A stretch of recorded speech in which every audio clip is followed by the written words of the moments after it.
जय जय श्री राधे। भक्तों, पिछले 3 भाग में हमने संतोष माता बहन जी का जो पावन चरित्र पढ़ा है, उसी भाग को आगे कंटिन्यू करते हुए मैं आज आपके सामने उनके आगे का जीवन इस वीडियो में बताने जा रही हूँ। मैं कोशिश करूँगी कि अब से जो वीडियो हो थोड़े और लॉन्ग हो, ताकि मुझे और लंबे समय रिकॉर्ड करने के लिए समय नहीं मिल पाता, तो आपके पास अच्छे से जल्दी काफ़ी पार्ट्स में जो उनका चरित्र है वो पहुंच सके। तो पिछली बार हमने पढ़ा कि संतोष माता की जो शालिग्राम प्रभु थे, उनकी सेवा संतोष नारंग बहन जी के पास चली गई और अब उन्हीं के पास उनकी सेवा स्वीकार की गई।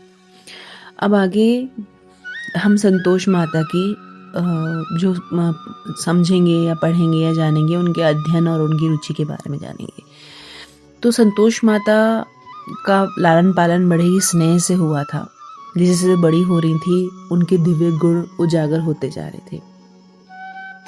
उनकी विद्या अध्ययन के लिए इन्हें गांव के पास के स्कूल में भेजा गया और ये 5वीं तक पंजाबी पढ़ी और फिर गुरुकुल आर्य स्कूल में 8वीं तक पढ़ी। तो निश्चय ही ये एक मेधावी और कुशाग्र छात्रा थी। इनके साथ साथ इनके अंदर प्रभु प्रेम की प्रज्वलित आभा की दीप्ति इनके चेहरे पर दिखती थी। साधारण वेशभूषा, सात्विक आहार, निश्चयात्मक बुद्धि, अंतर्मुखी वृत्ति और बहुत ही आकर्षक चरित्र था। छात्राओं में ये अग्रणी रूप से प्रख्यात थी। अब सन 1942 की बात है। महात्मा गांधी उस समय स्वाधीनता संग्राम के लिए जन जागरण में कर रहे थे और इसी पर्पस से वो झेलम पहुंचे, जहाँ पर संतोष माता रहती थी। तो उनका भव्य स्वागत किया गया और झेलम की बहुत सारी जनता उनके दर्शन के लिए उमड़ी। तो स्कूल की छात्राओं के साथ संतोष जी भी उनके दर्शन और प्रवचन सुनने के लिए पहुंची और उत्साह उमंग से सभी लड़कियां वहां पहुंच गई। तो भीड़ में घिरी संतोष माता भी उचक कर दर्शन करने लगी। वो एकटक मंच की ओर देख रही थी और तन्मयता से बापू जी के वचन सुन रही थी।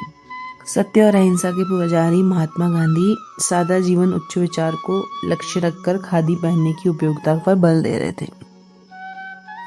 अब मंत्र मुग्ध सी संतोष माता जो थी, संतोष बहन जी थी, उनके एक एक शब्द को न सिर्फ सुन रही थी बल्कि अपनी आत्मा में सहेज रही थी। बहुत उनका मन जो था पहले से ही काफ़ी कोमल था और आध्यात्मिक दृष्टि से तो वो काफ़ी उच्च स्थिति पर थी ही, इसलिए इन प्रभावशाली वचनों ने उन्हें झकझोर दिया। आवेश में वे भीड़ को चीरती हुई स्टेज पर पहुंच गई और सबको पार करके गदगद कंठ से बापू बाबू कहती हुई गांधी जी की टांगों से जा लिपटी।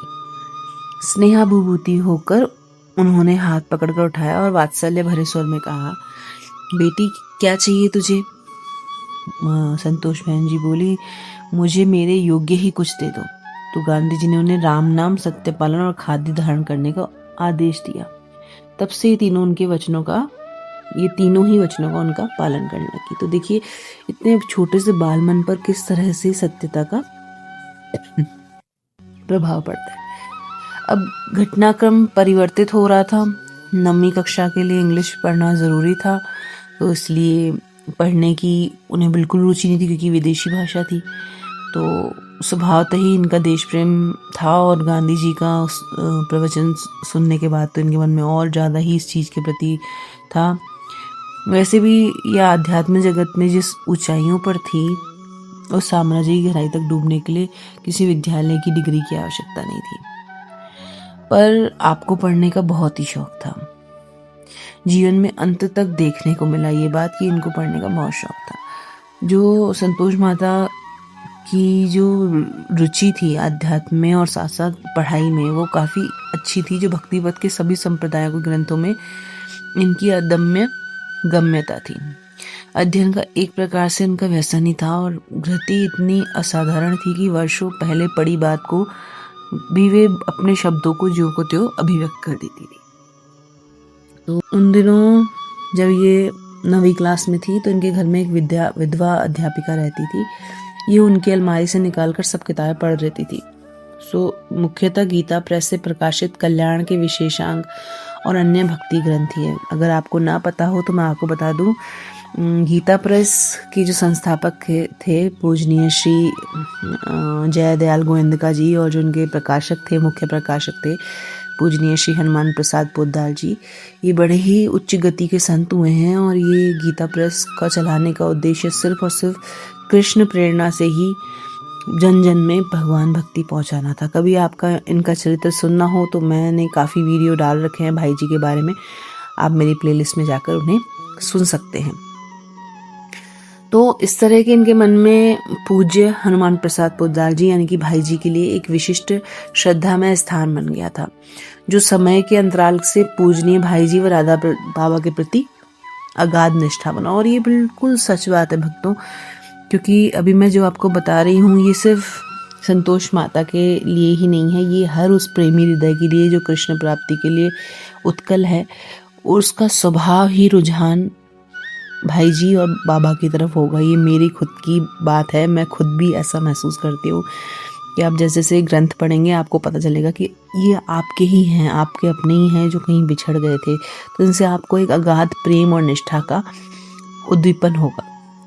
जो चरित्र गठन और अध्यात्म की नींव सुदृढ़ करने वाले उन साहित्यों को पढ़कर इनकी सिर्फ रुचि ही नहीं बढ़ी, बल्कि अपने जीवन में पूर्णतः इन्होंने आत्मसात भी कर लिया था। करुणा, दया, त्याग, वैराग्य और सेवा की ये प्रतिमूर्ति ही थी, क्योंकि भाई जी हमेशा ही इन्हीं चीज़ों पर बल देते थे।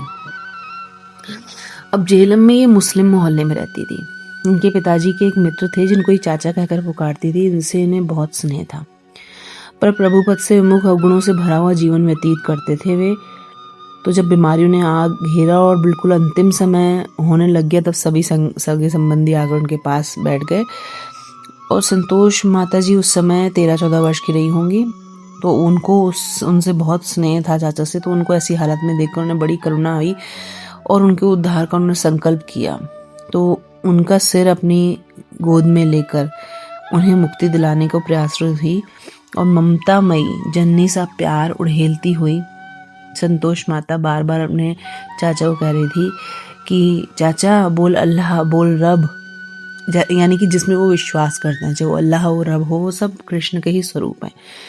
पर जिसने जिंदगी भर प्रभु को याद किया हो, हर पल हरि स्मरण में बिताया, उसके मुख से तो फिर भी अंत समय भगवान का नाम निकलता है। पर फिर इस नास्तिक मुसलमान चाचा का तो जीवन भर खुदा से कोई वास्ता ही नहीं रहा, मुख से अल्लाह निकलता ही कैसे। पर ये धुन की पक्की थी, उनकी वृत्ति भगवान में लगाती उसे झंझोड़ती हुई जोर जोर से चिल्लाकर बोली, चाचा बोल अल्लाह, बोल खुदा, चाचा कुछ तो बोल। उधर वह अंतिम सांसें ले रहे थे, इधर संतोष माता अपनी बुलंद आवाज से राम नाम की धुन करने लगी। उनकी वृत्ति प्रभु की ओर से संलग्न थी, पूरा वातावरण राम नाम से गुंजायमान होने लगा। क्या ही सुगत आश्रय। जैसे ही इन्होंने गंगा जल उनके मुख में डाला तो वो कह ही उठा राम, और अंत समय में निकला हरिनाम उसे किस उत्तम लोक में ले गया होगा, ये तो किसी संशय की बात ही नहीं है, इसमें कोई संशय नहीं है, हम सबको पता है। अंत समय में राम नाम लिया हुआ हम प्रभु को प्राप्त कर लेते हैं। तो उनके इस आध्यात्मिक ऐश्वर्य की झलक बरेली में रह रही इनकी प्रिय सखी पद्मा ने 1969 में निर्मला शर्मा को इन्हीं शब्दों में दी। जन्मजात सिद्ध हैं संतोष माता, मैं क्या कहूँ, वे तो जीवन दात्री हैं, उन्हीं के प्राण दिए हुए हैं। और झेलम में घटित हुई वो घटना उन्होंने बता दी। जो निर्मला शर्मा थी वो अपनी जो निर्मला शर्मा को बता रही थी प्रिय सखी पद्मा, तो झेलम वो बता रही हैं कि झेलम में वो इनकी पड़ोस में रहती थी और अक्सर छत पर इन्हें देखती रहती थी, तो और ये हमेशा बेसुध अवस्था में पड़ी रहती थी, तो मन सहज ही उनकी ओर आकर्षित रहता था। दोनों के घरों की छत पास पास थी, तो इनकी ऐसी दशा को देखकर वो कह रही कि मैं समझ तो नहीं पाती थी, पर इन्हें निहारना अच्छा लगता था, इनका सहज ही इनसे स्नेह हो गया था। वो बता रही हैं कि एक बार वो बहुत बीमार पड़ गई, जो प्रिय सखी इनकी पद्मा हैं, वो बता रही हैं कि एक बार बहुत बीमार पड़ गई, रात का समय था, मेरी हालत बहुत बिगड़ गई, एकदम मरने जैसी हो गई, और सभी घर वालों के हाथ पांव ठंडे हो गए। तभी संतोष माता इनकी चारपाई के पास आकर बैठ गई। इनका हाथ अपने सिर पर रखकर, इनके सिर पर रखकर बैठी थी। इतने में वो कह रही हैं पद्मा बहन जी की उन्हें 2 यमदूत सीढ़ियों से ऊपर आते दिखाई दिए। कहने लगा अब तो मेरा जीवन लीला समाप्त। तो वो भयभीत हो गई, उनको वो आकृतियां बड़ी ही विचित्र लगी और वो देख रही थी, वो आकृति दहलीज नहीं कर पा रही थी। तभी उनमें से एक ने उंगली से संतोष जी की ओर संकेत करके कहा बैठी हैं। कुछ देर वे वहीं खड़े रहे और फिर अचानक ही मुड़कर वापस चले गए। फिर थोड़ी देर बाद मुझे नींद आ गई। ये विवरण सुना पद्मा जी ने संतोष जी की महत्ता दर्शा दी और हम सब पर महान उपकार किया कि किस तरह से निर्विकार से प्रकृतियां करते हुए हमें भ्रमित सा करते हुए पूजनी बहन जी ने इतना ही कहा, मुझे तो कुछ याद नहीं, पर जिस पर कृपा होती है उसकी स्मृति पटल पर छाप हमेशा होती है। ये भुक्तभोगी पद्मा बहन जी पूजनीय संतोष माता के चमत्कारित ऐश्वर्य को याद करके आज भी भाव विभोर हो जाती हैं। पर दुख कातरा संतोष देवी जी संतोष माता हैं, जो उनका मन मनुष्य के लिए नहीं प्राणी मात्र के लिए द्रवित हो जाता था। झेलम में एक बार ये बाजार से जा रही थी तो सड़क पर एक बैलगाड़ी वाला खूब सारा सामान लाद कर ले जा रहा था। बैल के कंधे खून से सने हुए थे। तो माता का करुणामय हृदय बहुत पसीज गया और ने बड़ी निर्भीकता से गाड़ी वाले को गाड़ी रोकने को कहा। उस गाड़ी वाले को फटकार लगाते हुए कहा, सामान उतार, बोझ कम कर इसका। भीड़ इकट्ठी हो गई। बैलगाड़ी वाले को सड़क के एक और सामान उतारना पड़ा। ये बैल के कंधे से टपकते खून को देखकर विचलित हो उठी, हाथ जोड़कर ठाकुर जी से प्रार्थना करने लगी, ठाकुर जी से अपनाओ, इसके कष्टों का निवारण करो, बोझ ढोने वाली इस जूनी से मुक्ति दिलाओ। प्रार्थना में जुड़े दोनों हाथ, बुदबुदाते होठ और बंद आंखें प्रभु की ओर प्रवृत्ति। सब आश्चर्य से मुग्ध हुए इस बालिका को देख रहे थे। कुछ ही क्षणों में बैल की लीला समाप्त हो गई, यानी बैल ने उस देह से मुक्ति पाई। अंत समय में संत दर्शन से ही संभवतः उसके सब प्रारब्ध कट चुके थे। फिर उस निर्मल मन की प्रार्थना से उसके उद्धार में संशय कैसा।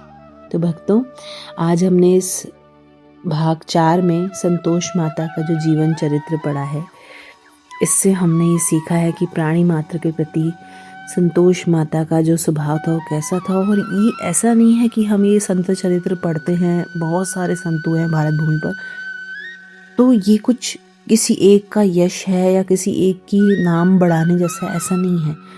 बहुत सारी जीवात्माएं इस धरती पर सिर्फ और सिर्फ किसी उद्देश्य के साथ आती हैं। कभी संतोष माता का नाम, कभी राधा बाबा का नाम, कभी जयदत्त गोंदगी जी का नाम, कभी राधेश्याम बंका जी का नाम, और बहुत सारे हैं, मैं गया प्रसाद जी का नाम। तो ये सब संत कौन हुए हैं? संत हमारे सामने साधारण वेशभूषा में दिखने वाले, हम जैसे हाड़ मांस के शरीरों में घूमने वाले दिव्य ओजस्वी रूप हैं, जिनका जीवन चरित्र पढ़ने से हमारा मन पवित्र होता है, हमारे जीवन में स्थिरता आती है और हम इस घोर कलयुग में रहने के लिए और ताकत पाते हैं।